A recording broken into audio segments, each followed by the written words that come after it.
Halo Jobro Tim. Ada sesuatu yang lagi rame nih. Lu harus kasih dia kesempatan lagi. Di atas kertas lo semuanya harusnya menang. Ada bahasan yang paling ditunggu-tunggu. Gosip mengenai transfer window di musim dingin ini sangat-sangat menarik sekali. Tadi kita sudah mendengar juga 3 pemain yang direkrut oleh City, dan ada satu kabar yang menarik juga bahwa Zubimendi ini ditikung sepertinya. Nggak jadi ke Liverpool, tapi kayaknya gosip ya, ini bakal ke Arsenal. Reuni sama Mikel Merino. Weh, ini akan ada reuni-reuni, apakah ini akan terjadi? Belum here we go ya? Belum. Tapi kok sebelum bahas detail per detail, transfer Januari ini kok kenapa menurut kalian belum terlalu panas gitu? Nggak terlalu heavy pergerakannya gitu. Mas Aryo, kenapa Mas Aryo? Ya memang history-nya emang nggak pernah menghebohkan sebetulnya kan. Van Dijk doang waktu itu ya, Van Dijk. perlu banget ya lah ada itu. beberapa lah yang besar. Si Torres juga Januari. Torres juga Januari. Bruno. Ya ada beberapa yang besar juga. Tapi kalau kita bicara pukul rata gitu emang nggak ada transfer yang bisa dibilang besar gitu. Biasanya pelatih-pelatih melihat lubang-lubang mana nih yang harus bisa ditambal untuk menyelamatkan musim. Biasanya kan seperti itu. Kalau kita ngeliat Arsenal kan sebetulnya tambelannya harusnya di depan kan. Iya. Tapi dia nambelnya di tengah lagi. Udah dengan ngambil Zubimendi. Tapi kan baru datangnya kan di summer kan. Sama. Dan delay sekarang delay sekarang di tapi summer. dia akan tetap stay sampai summer gitu. Ya mungkin perombakan di lini tengahnya tuh akan terjadi nanti gitu. Jorginho cabut kek atau Partey kayak yang cabut, nggak tahu. Kalau kita ngelihat dua pemain ini main berbarengan di Sociedad, itu kombinasi yang luar biasa sih. Merino dan Zubi. Ditambah nantinya misalnya si Rice kek apa si Odegaard ya dimainin secara bergantian di posisinya gelandang bertahan dan juga 6 dan juga pemain nomor 8-nya. Ya ini nunjukin ketebalan squad yang akan dipunyai oleh Arsenal. Cuman kalau kita bicara untuk Januari, ya gue sih tetap melihat Arsenal menjadi tim yang berulang-ulangan kita sebut tim yang jelas-jelas butuh striker. Dan itu semakin terekspos di pertandingan melawan Manchester United. Iya. Di situ peluang mereka sangat banyak, shots mereka 20-an, on targetnya cuma 7, golnya cuma 1. Itu kan nunjukin tidak ada pemain yang klinikal yang bisa mencetak gol.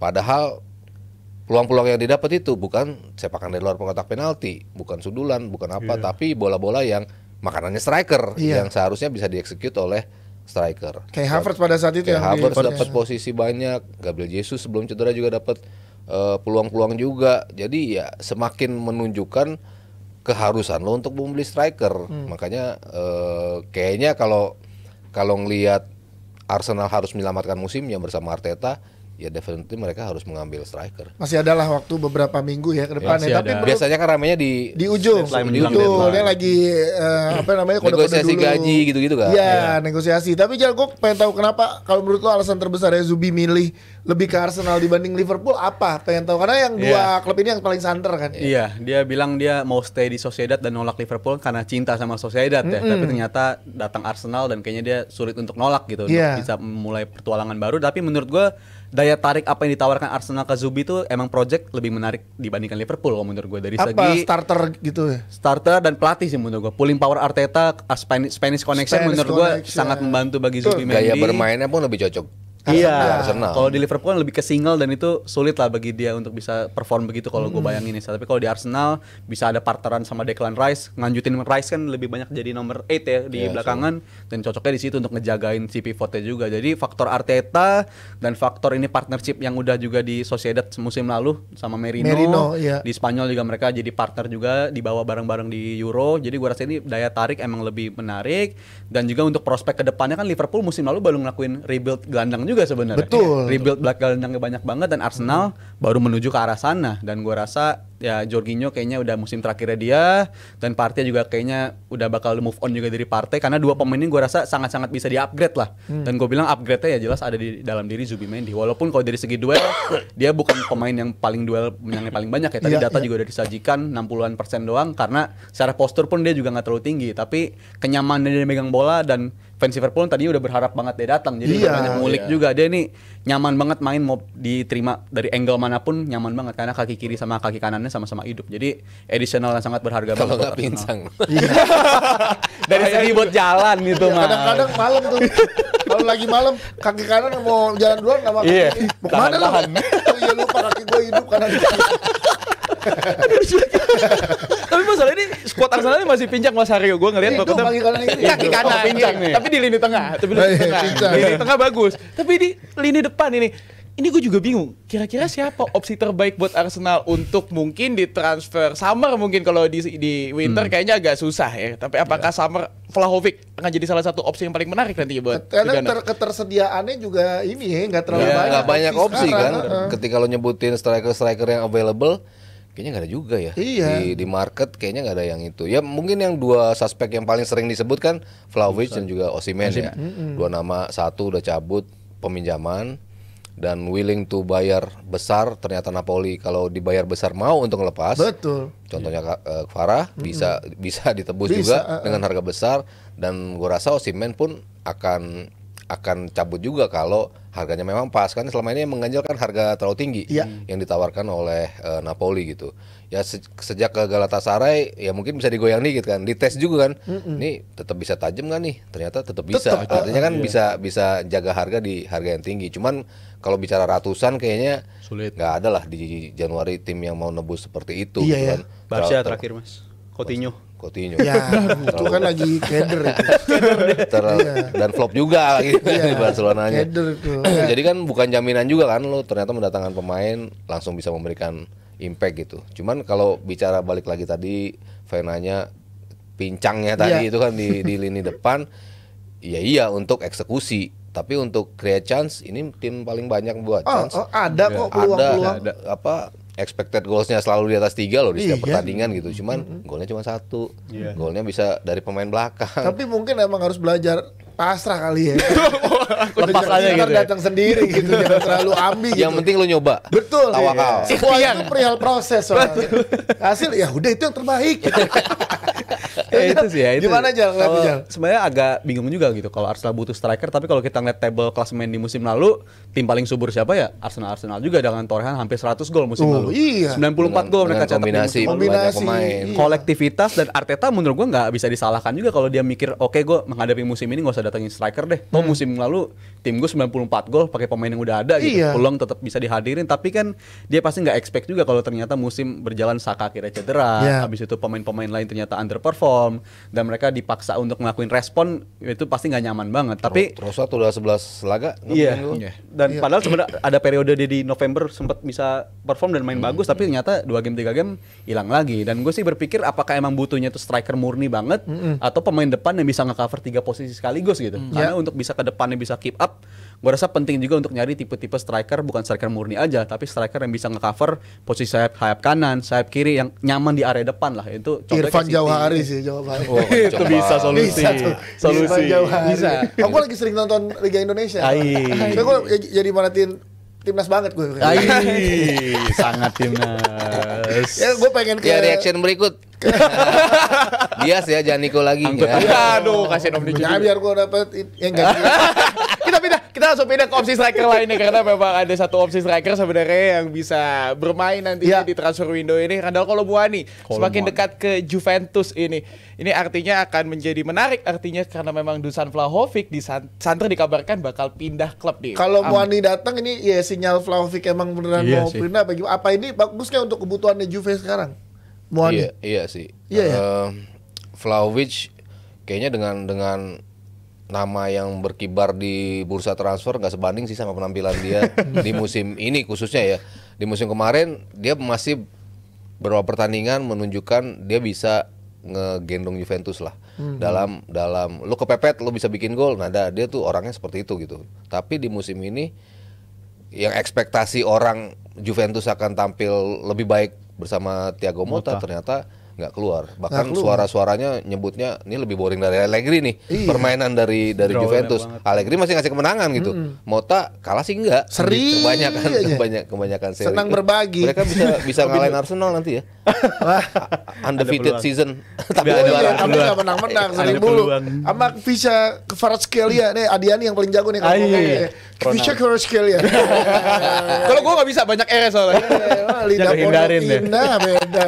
Visca Kvaratskhelia gimana nih? Untuk PSG ya gue rasa dia sebenarnya punya banyak opsi banget di lini depan kan dia. Ada Barcola, ada Gonzalo Ramos juga ada di Betul. sana. Ada Kalau Gonzalo Moni, Ramos, iya. tapi kalau Moni emang sejak ada si Enrique kayaknya nggak dapat tempat dan nggak dipercaya juga untuk lini depan gitu. Jadinya dia pindah ke Juve kemungkinan besar, dan gua rasa sih Juve bukan nggak mungkin Vlahovicnya nggak dijual tapi partner di depan gitu. Karena Mota kan juga punya reputasi main Dengan pakai- dua striker. pakai partnership di depan gitu. Jadi bisa aja itu bisa dilakukan karena musim ini ya draw-drawnya mereka Juventus ini nggak lepas dari faktor mereka nggak bisa ngegolin lebih juga gitu. Dan belakangan 3 game terakhir maininnya bukan Vlahovic sebagai striker tapi Nico Gonzalez dimainin jadi striker. Abis itu Koop Mainers juga dimainin jadi striker. Jadi emang mereka butuh banget pemain depan yang bisa konversi peluang-peluang mereka untuk jadi gol, dan gue rasa kalau Moni bisa jadi opsi wild card lah. Belum bisa jaminan dia bakal ngejawab juga karena musim ini pun mainnya juga dikit banget. Tapi untuk PSG gue rasa ini smart signing sih ya. Dia yang lepas kalau Moni dapatnya Kvaratskhelia, iya. dan kalau secara valuasi musim lalu harganya 100 juta 200 juta tapi musim ini dapat Berapa, dengan harga 70? under 100 ya dia. Iya, Dapat- Kayak 60 ya. 60,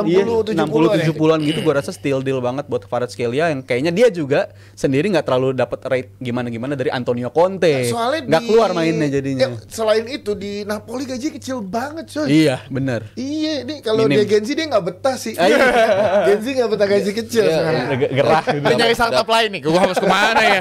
Gue harus Dia kemana ya? Pindah lima kemana ya? kali lipat gajinya. Iya. 5 kali lipat 5 dari kali lipat. di Iya, 5 kali di lipat Napoli. loh. Lo 5 kali lipat mau nggak, Fai? Oh, lo nggak cinta sama Mau untuk apa dulu? Untuk kerjaan apa dulu? Tes karakter Kerjaan apa tuh, dulu? iya. Kalau bola mah kan eksklusif, hanya untuk dijebret. Omongan pertama yang diambil. Saya kira jebakan Batman sepertinya ya. Iya, tapi Kvaratskhelia bisa adapt lah ya dengan permainannya PSG lah ya. Ya, gue rasa sih bisa karena gue belakangan ngeliat dia sama Conte juga kasihan juga gitu. Karena Conte kan menuntut untuk wingernya bukan cuma untuk golin doang, tapi rate dia untuk bertahan juga jadi lebih meningkat banget. Ya. Dan kayaknya dia butuh angin segar dan gue rasa PSG bisa nawarin itu karena PSG pun juga belakangan tiap datengin pemain nggak selalu hit gitu. Ada banyak juga yang missnya walaupun udah gelontorin uangnya gede-gede juga, tapi nggak banyak Ya, yang bisa Ramos langsung salah perform. satunya. Siapa? Salah satunya Ramos. Iya, Gonzalo Ramos. Ramos gede tapi nggak terlalu bisa yang diharapkan sesuai ekspektasi. Karena Ramos kan naik pada saat di Euro Iya, Euro Piala Dunia. Piala Piala Dunia. Dunia, Qatar. Qatar kan dia Datang naik. hat-trick kan, hat-trick kan. Iya, nah, harganya mahal tapi Perform. penampilannya biasa aja. Lo Mas Aryo lihatnya gimana Kvaratskhelia di PSG. Lo kok ngerasa keren sih Kvaratskhelia? Edition yang bagus sih. Ini kan pemain emang quality-nya di atas rata-rata lah ya. Terutama gimana dia bisa one on one, penetrate masuk ke kotak penalti, dan itu kan pemain-pemain yang selama ini menjadi identitas dari PSG dalam bermain kan seperti itu gitu. Masuk, invert, lo nembak, Iya. umpan, yang kayak gitu-gitu. Di bawah Barcola nggak bisa fully menunjukin itu juga. Ya nggak disalahin juga ya, Barcola ya baru Si muda banget. mudah banget, pindah posisinya juga, kadang di kiri, kadang di kanan, kadang-kadang ditaruh di tengah juga. Sementara kalau dia udah firm jelas di posisi kiri, kan apa yang ditunjukin sama Mbappe pada saat itu, ya mereka dapat pemain yang mungkin dari speed nggak seperti Mbappe, tapi Gaya main mirip. iya gaya kemampuan untuk melakukan the damage yang bisa ditawarkan ke Iya. lini belakang lawan tuh seperti Mbappe juga. Jadi ya cocok lah untuk bisa main di PSG. Cutting inside itu ada lah ya. Ya. Oh, tadi kan sempat digosipin ke Liverpool, ngapain Tukeran. ada Gakpo, ada Luis Diaz, Kvaratskhelia lagi. Tukeran Kebanyakan. Chiesa tadinya ya. Tadi rumornya mau tukeran sama Mau Chiesa. tukeran Chiesa, ya. cuman Chiesa kan di sebelah kanan kan. Iya. Nah yang rame malah Darwin Nunes Nah itu nih. kabar gila itu. Kemarin ditawar sama Arab plus 70. paket umroh. Tinggal pilihan dia mau apa enggak tuh. Kan nggak perlu paket, dia udah di situ. Itu langsung tinggal berangkat itu diantar ya bersama Al Hilal. Ditolak tapi sama Liverpool katanya 70 juta ya, 70 juta ya. 70 juta, Nunes. iya. Ini gimana, Liverpool emang masih butuh Nunes atau kurang gede aja tawarannya menurut kalian? Nah, kenapa belum dilepas nih Nunes ke Arab? Sian juga Nunes nih. Apa Slot masih percaya sama dia? Nah iya makanya gimana Mas Aryo? Nggak masuk. Kalau Mas Aryo nanya, kita nanya siapa? Kalau ngelihat kontribusi dia di musim ini sih udah mulai mengkhawatirkan ya. Iya. Ya kan dia diserang mulu dari awal datang, dari musim berikutnya, tapi dia selalu bisa menjawab dengan jumlah gol yang menurut gue cukup standar kalau kita nggak ngelihat harga dia ya. Kita ngelihat kontribusi dia, bahkan waktu itu gue berani compare dengan pemain misalnya dia dikatakan terburuk di Liverpool, gue compare sama pemain terbaik di Arsenal, Saka, mirip-mirip. Sebetulnya jumlah kontribusi gol dan asisnya gitu ya. Bagaimanapun berbeda cara bermainnya, tapi what he brings untuk Liverpool tuh masih besar di musim. Tapi di musim ini 26 kali main, baru cetak 4 gol, Artinya 1 gol dalam 350 menit, Lama 1 gol itu. dalam 4 pertandingan kan berarti Iya. yang dia ciptain itu rate-nya untuk seorang striker sih Jelek. sangat-sangat jelek ya. Ya tapi gue nggak nyalain dia juga ketika lo terlalu mempercayakan sekarang Luis Diaz di posisi itu, Gakpo kadang-kadang ditaruh di posisi Jota. itu, Jota sekarang udah mulai sembuh. Gue nggak tahu kapan dia cedera lagi. Iya. Ada aja ntar Kan pasti. dia pasti Dikit lagi begitu. ada, Jadi ya akhirnya ketika banyak opsi yang bisa ditawarkan oleh para pemain ini untuk slot, akhirnya dia mungkin melihat tidak sepenting peran itu lagi bagi Nunes gitu. Cuman kalau masih tampil di forefront, yang menurut gua ya lo tetap butuh lah untuk rotasi. Lo kan nggak tahu kapan tiba-tiba Luis Diaz cedera, Iya. kapan Jota balik lagi mengalami Fitnya cedera. pemain butuh Iya. backup lah. Mungkin berarti itu alasannya ditahan sampai Iya, saat ini sama iya. Liverpool ya. Kecuali memang gede banget nih, ya udahlah kalau gede oke lah kita bisa jual dia. Tapi kalau di angka yang menurut Liverpool mungkin nggak cukup besar dan dia tahu daya belinya Arab yang sebetulnya bisa lebih besar dari itu, ya mungkin akhirnya Liverpool nahan-nahan dulu nih. Tarik ulur. Tarik Lu ulur. gimana Jal ngeliatnya Jal? Gue sih ngeliat dan yang gue baca juga katanya alasan ditolak karena dia mengharapkan ada tawaran kedua. Jadi indikasinya kayaknya tim Arab ini bakal datang lagi buat Darwin Nunes dengan tawaran yang jauh lebih tinggi gitu. Plus korma ajwa. Lumayan bentar lagi mau puasa kan. Ekstra tuh bisa tuh dan Sama Gamis. buat Nunes ngebayangin gue. Tapi ayo kalau ngebayangin kalau dia 70 nolak dan nawarin ada tawaran lebih tinggi itu kan Bangke sebenarnya dia. buat nutup harga dia datengin kan sebenarnya. Nah. Karena datanginnya 65 juta dengan add-ons total itu 20 kurang lebih totalnya 85. 85 Jadi kalau dibeli Liverpool 70. bisa ngelepas dia dengan harga 80 atau 85 gue rasa itu udah sangat-sangat bisnis yang sangat brilian sih bagi Michael Edwards dan kelihatan banget Michael Edwards kayaknya nggak terlalu nge-rate pembelian-pembelian di era pendahulunya ya di Ya. pembelian sebelumnya karena udah dibersih-bersihin di periode yang sama dia datengin Nunes, Fabio Carvalho dan juga Calvin Ramsey tapi tiga-tiganya kan kayaknya udah arah ke pintu keluar gitu Iya. bagi tiga-tiganya dan untuk Nunes lebih banyak kartu kuning dibandingkan gol di musim ini total 6 kartu kuning dan 4 gol di Premier League gue rasa angka yang mengkhawatirkan. Kalau kita berbicara jangan ngeliat golnya doang tapi ngeliat work rate-nya juga tapi lihat beberapa peluang yang emas yang dia lewatkan gitu. Peluang-peluang yang sebenarnya bisa menangin kita pertandingan lawan Newcastle. Iya. Habis itu di pertandingan lawan di yang mereka hilang poin juga itu mereka peluangnya juga banyak banget sebenarnya dari Nunes. Jadi menurut gue emang udah waktunya untuk move on dan kalau ngeliat rekam jejak slot di Feyenoord itu juga katanya ruthless banget ya. Dia Iya. kejam banget.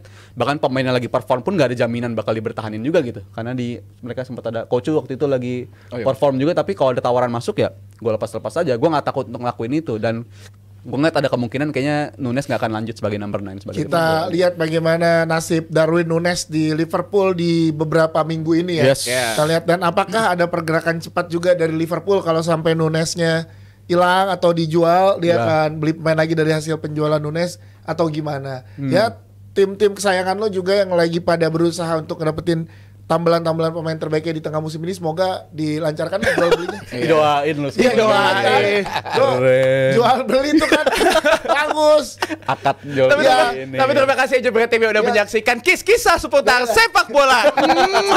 Soalnya jual beli pemain bola mah nggak kena pajak 12%. Waduh. Kita Bukan. tutup saja pembahasan ini. Kalian bisa bahas mengenai gosip-gosip transfer di kolom komentar Jebret Tim. Setelah ini kita akan bahas mengenai timnas Timnas. Indonesia. Halo Jebret Tim. Ada sesuatu yang lagi rame nih. Lu harus kasih dia kesempatan lagi. Di atas kertas lo semuanya harusnya menang.